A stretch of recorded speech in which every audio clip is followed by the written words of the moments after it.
Lectura del Santo Evangelio según San Juan.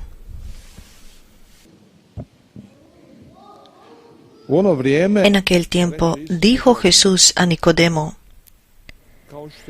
lo mismo que Moisés se elevó la serpiente en el desierto, así tiene que ser elevado el Hijo del Hombre, para que todo el que cree en él tenga vida eterna.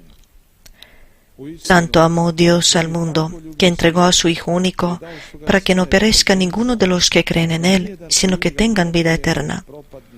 Porque Dios no mandó su Hijo al mundo para condenar al mundo, sino para que el mundo se salve por él. El que cree en él no será condenado. El que no cree ya está condenado, porque no ha creído en el nombre del Hijo único de Dios. Esta es la causa de la condenación, que la luz vino al mundo, y los hombres prefirieron la tiniebla a la luz, porque sus obras eran malas. Pues todo el que obra perversamente detesta la luz, y no se acerca a la luz, para no verse acusado por sus obras. En cambio, el que realiza la verdad se acerca a la luz, para que se vea que sus obras están hechas según Dios.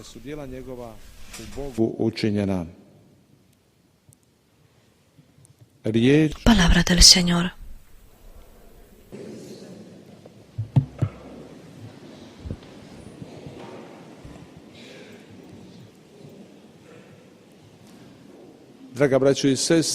Queridos hermanos y hermanas,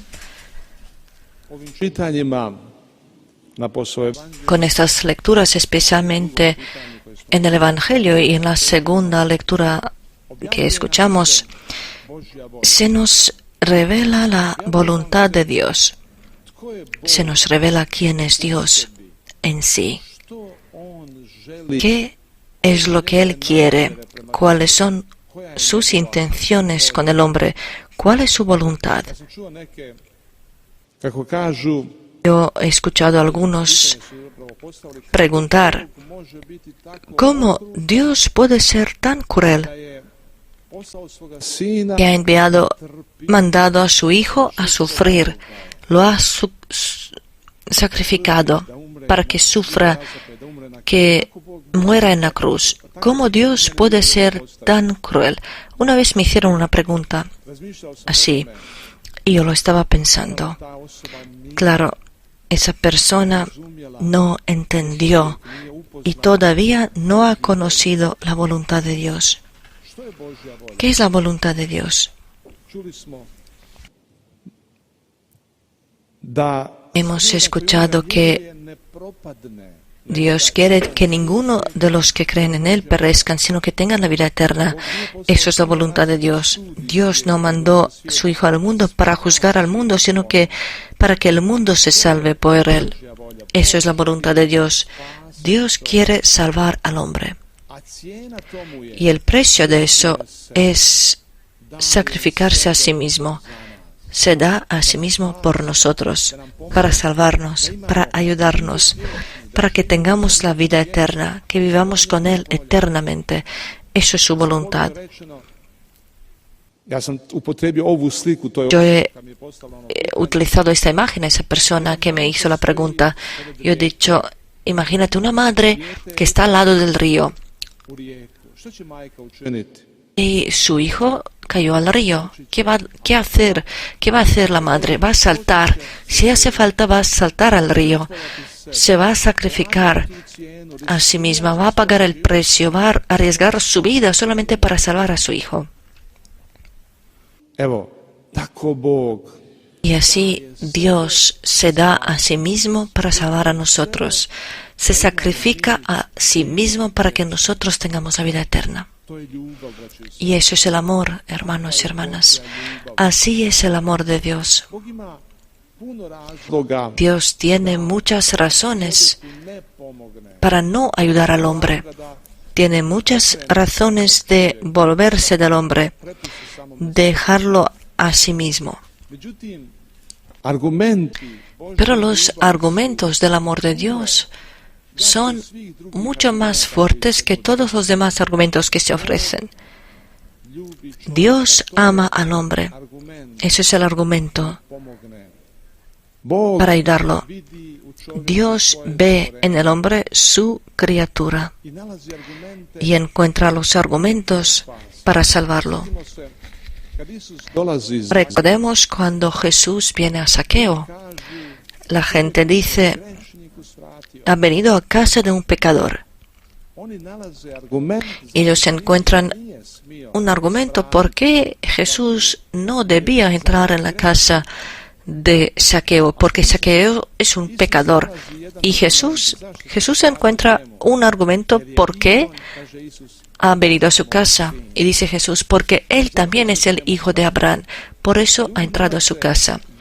La gente, los hombres, encuentran un argumento para juzgar a Zaqueo porque es un pecador. Y Jesús encuentra un argumento para ayudar a Zaqueo porque es pecador. Porque es pecador. Y eso es el argumento, es un pecador y por eso hay que ayudarle. Y por eso va a él, entra en su casa para salvarlo, para ayudarle. O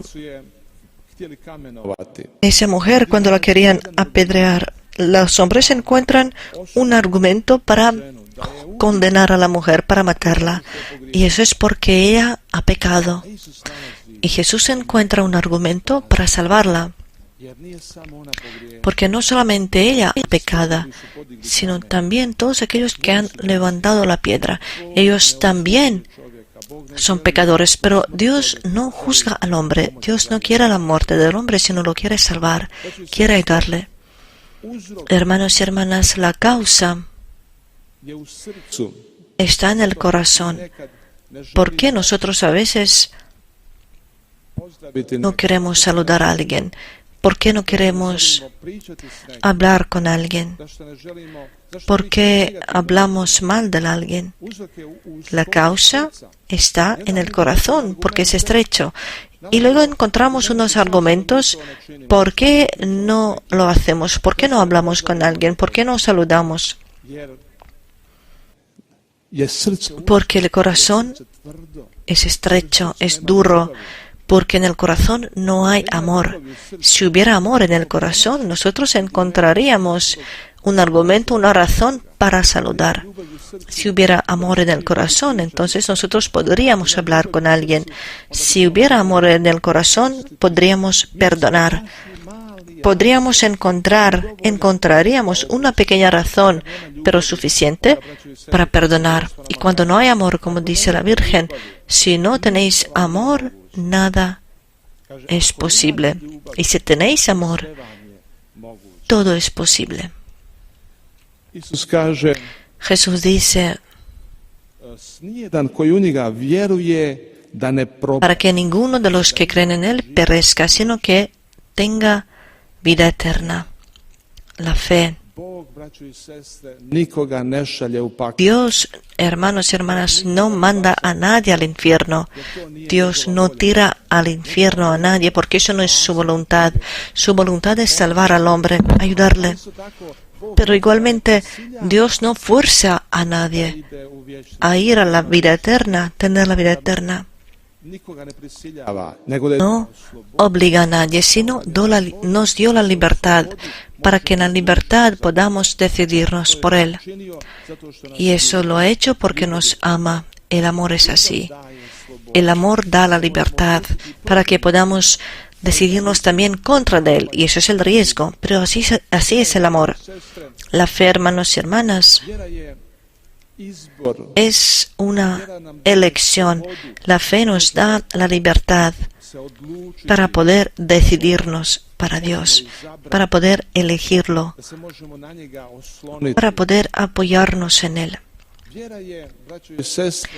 La fe, hermanos y hermanas, es la fuerza, es el poder para que en este momento en el que estamos, si el momento es difícil, que no nos desanimemos, y la fe nos da esa fuerza para que podamos ver la luz, intuir la aurora, incluso cuando es difícil, cuando es doloroso, cuando es una tribulación. Si nosotros creemos, tenemos la libertad. Puedo ver diferentemente, puedo reflexionar, pensar de otra forma, no tengo que desanimarme. Pero la fe necesita el alimento, necesita la comida, Y la comida a la fe es la oración. Y es allí donde muchos fallan. La fe hay que alimentar con la oración. Jesús dice a Simón, Simón, he pedido por ti para que tu fe no se pierda. Nosotros también tenemos que pedir por la fe, tenemos que rezar. Señor, fortalece mi fe, fortalece mi confianza en ti. O repetir las palabras, oh Jesús, yo confío en ti. Hermanos y hermanas, la fe necesita ese alimento y eso es la oración. ¿Por qué nosotros oramos?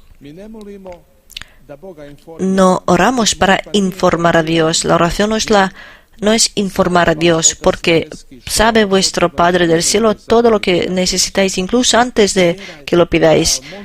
La oración es la transformación del corazón. La oración es el tiempo cuando nosotros nos abrimos al Dios misericordioso para que cambie nuestros corazones, que transforme nuestros corazones. Nosotros oramos para amar. Aprendemos a orar para aprender a amar. No podemos hacer a Dios misericordioso porque Dios es misericordioso, pero oramos que nosotros seamos misericordiosos, que nosotros podamos amar como Él, amad unos a otros como yo os he amado. Pues eso, hermanos y hermanas, es el sentido de la oración. ¿Por qué orar? Para que nosotros también seamos semejantes a Jesús, parecidos a Él. ¿Y cómo es Jesús? ¿Cómo es? Eso lo muestra en la Eucaristía. Eso es la escuela de la misericordia de Dios. La Eucaristía donde Dios se da a sí mismo por nosotros. Da a sí mismo para que nosotros nos alimentemos. Él se convierte en la comida por nosotros. El pan eucarístico porque nos ama. Eso es, hermanos y hermanas, el amor de Dios. Eso es la misericordia de Dios. Eso es su voluntad. Seamos abiertos al Señor y a su amor en esta Eucaristía también, en la que Él se da a sí mismo a nosotros. Amén.